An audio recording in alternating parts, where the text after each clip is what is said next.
to the sixth day of 10 days of prayer.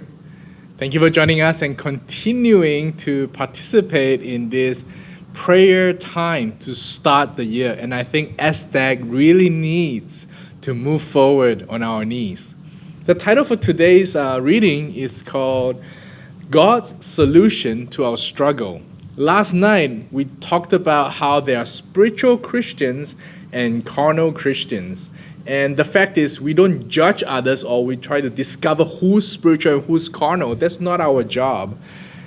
Our purpose of sharing spiritual and carnal kind of identities for us to reflect upon our own lives to see whether we are spiritual and carnal. And if you are like me, you will discover that at times you are a spiritual Christian and at times you are a carnal Christian.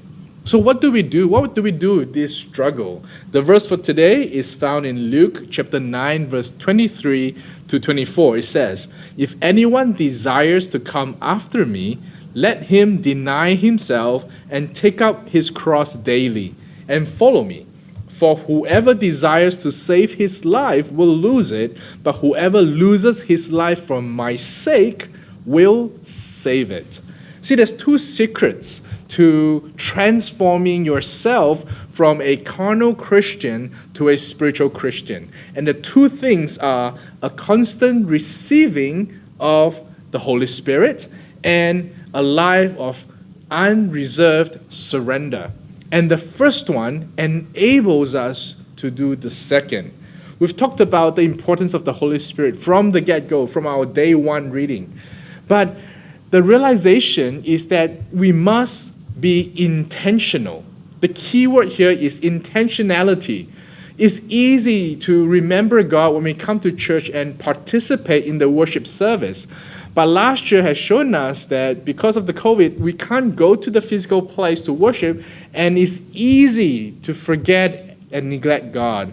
Even as a pastor, I do dedicate time at the beginning of each day to remind myself in my need for the Holy Spirit and to connect myself with God to listen to His instructions for the day.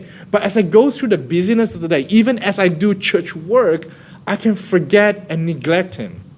So a little trick about what I do is I set alarms throughout the day that rings, and whenever it rings, it reminds me to take time to reconnect with God again, to just say a short prayer or to throw out a word and say, "God, remind me of your presence in my life." And by constantly doing that, I realize that it's not a day-by-day thing. The verse says we must pick up our cross daily, and that's important. I've realized that it is a moment-by-moment thing, that I must continuously seek God's presence in my life in order to be able to give up control over my life, to unreservedly surrender. And again, the word there is intentionality, that I must choose to surrender. How it happens is a spiritual, supernatural thing I cannot explain, but as I seek and chooses to surrender, it happens. And I see God's power working in my life. I hope that as we continue to go through these 10 days of prayer, you'll continue to guide and encourage and inspire you to seek God moment by moment.